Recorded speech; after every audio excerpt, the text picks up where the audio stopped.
السلام علیکم ورحمۃ اللہ وبرکاتہ۔ میرا نام نادیہ فاروق ہے اور میں مدرسہ تعلیم القرآن کی طالب علم ہوں۔ آج میں آپ کے سامنے بہت ضروری ٹاپک لے کر آئی ہوں، بہت اہم ٹاپک لے کر آئی ہوں، بہت مہم ٹاپک لے کر آئی ہوں، بہت امپورٹنٹ ٹاپک لے کر آئی ہوں، موسٹ امپورٹنٹ ٹاپک لے کر آئی ہوں۔ وہ معاد ہے۔ معاد یعنی قیامت۔ قیامت یعنی دوبارہ قبروں سے اٹھائے جانا۔ جب ہم معاد کا ذکر کرتے ہیں تو اکثر لوگوں کے ذہنوں میں یہ سوال آتا ہے کہ اکثر لوگ موت سے کیوں ڈرتے ہیں؟ اکثر لوگ موت کا خوف کیوں رکھتے ہیں؟ اکثر لوگ موت کا نام لینا پسند کیوں نہیں کرتے؟ آخر یہ موت کا نام لینا پسند کیوں نہیں کرتے؟ تو موت سے ڈرنے کی دو وجوہات ہیں۔ سب سے پہلی وجہ یہ ہے کہ وہ سمجھتے ہیں کہ موت فنا ہونے کا نام ہے، موت ختم ہونے کا نام ہے، موت فنش ہونے کا نام ہے، موت نیستی کا نام ہے، موت نابودی کا نام ہے، اس لیے وہ موت سے ڈرتے ہیں۔ اور دوسری وجہ یہ ہے کہ وہ جانتے تو ہیں کہ موت فنا ہونے کا نام نہیں ہے، موت ختم ہونے کا نام نہیں ہے، موت نیستی کا نام نہیں ہے، موت نابودی کا نام نہیں ہے، موت فنش ہونے کا نام نہیں ہے۔ تو پھر وہ موت سے کیوں ڈرتے ہیں؟ کیونکہ ان کے پلے کچھ نہیں ہوتا، انہوں نے دنیا میں نیک اعمال نہیں کیے ہوتے۔ اسی کے ذیل میں ایک مثال واضح کرتی چلوں کہ جیسے ایک مجرم ہے، وہ جیل سے نکلنے سے ڈرتا ہے۔ اس کے ڈرنے کی وجہ یہ ہے کہ جب میں جیل سے عدالت لے جایا جاؤں گا تو مجھے سخت سزا سنا دی جائے گی، اس لیے وہ جیل سے نکلنے سے ڈرتا ہے۔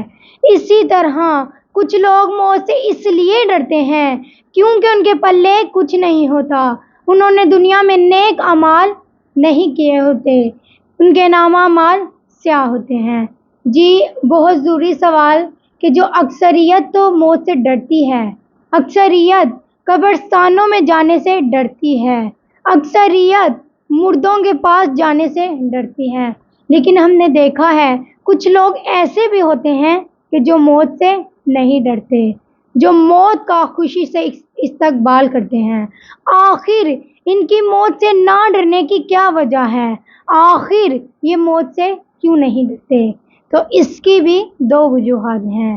سب سے پہلی وجہ یہ ہے کہ وہ جانتے تو ہیں کہ موت فنا ہونے کا نام نہیں ہے، موت ختم ہونے کا نام نہیں ہے، موت نیستی کا نام نہیں ہے، موت نابودی کا نام نہیں ہے، موت فنش ہونے کا نام نہیں ہے، اس لیے وہ موت سے نہیں ڈرتے۔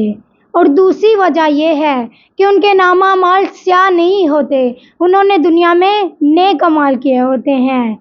اگر ہم ایسے لوگوں کو دیکھیں تو مولا علی کی ذات اسوہ ہے ان کے لیے کہ مولا علی موت سے بہت محبت کرتے تھے۔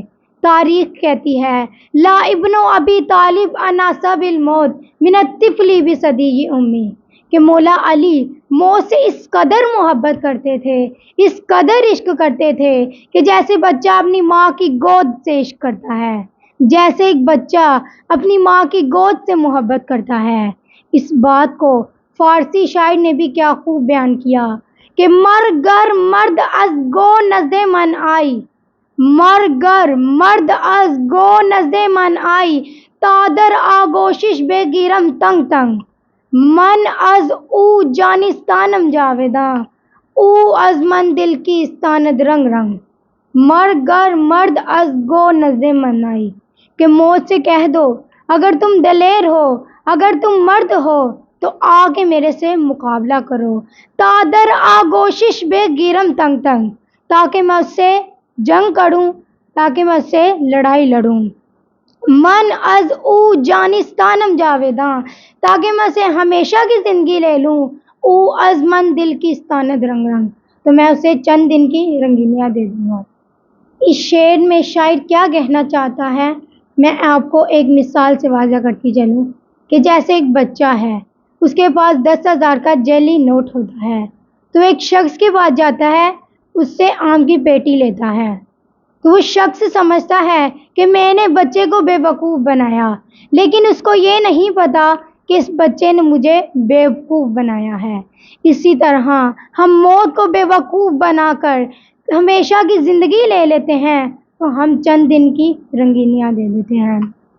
جب بہت ضروری سوال ہے کہ جو اکثر لوگوں کے ذہنوں میں آتا ہے اور کچھ لوگ کر بھی دیتے ہیں کہ موت زندگی کی انتہا ہے یا ابتدا، موت زندگی کی شام ہے یا صبح، موت زندگی کا اینڈ ہے یا سٹارٹ، موت اختتام ہے یا آغاز۔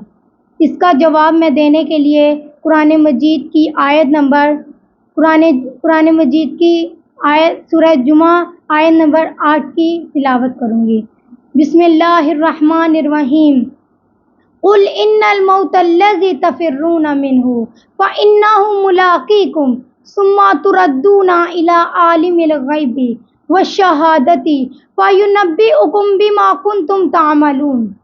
قل کہہ دو، ان الموت الذی، موت وہ ہے، تفرون منہ، جس سے تم بھاگتے ہو، فَإِنَّهُ مُلَاقِيكُمْ، بس یہ ایک نہ ایک دن تم سے ملاقات کرے گی، ثم پھر تُرَدُّونَ إِلَىٰ عَالِمِ الْغَيْبِ وَالشَّهَادَةِ، تم لوٹائے جاؤ گے اس کی طرف کہ جو حاضر اور غائب کو جاننے والا ہوگا۔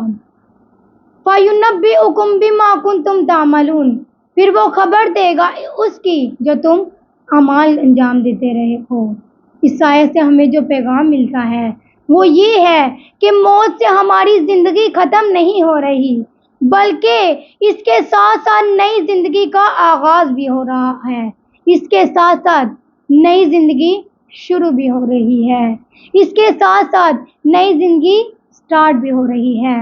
حکیم امت علامہ محمد اقبال فرماتے ہیں کہ موت کو سمجھتے ہیں غافل اختتام زندگی، موت کو سمجھتے ہیں غافل اختتام زندگی، ہے یہ شام زندگی صبح دوام زندگی۔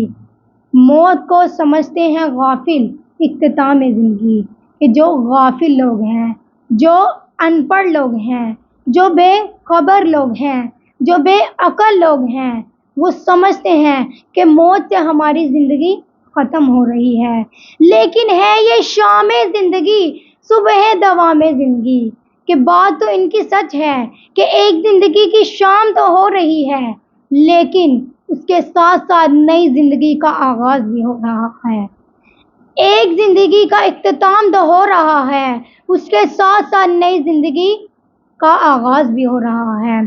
تو موت ایک جگہ سے دوسری جگہ منتقل ہونے کا نام ہے، ایک جگہ سے دوسری جگہ انتقال کا نام ہے۔ دیکھا جائے کہ موت کا چیپٹر بہت اہم ہوتا ہے، بہت وسیع ہوتا ہے۔ اگر اللہ تعالیٰ نے ہمیں توفیق دی، ہم دوبارہ اس سے شروع کریں گے۔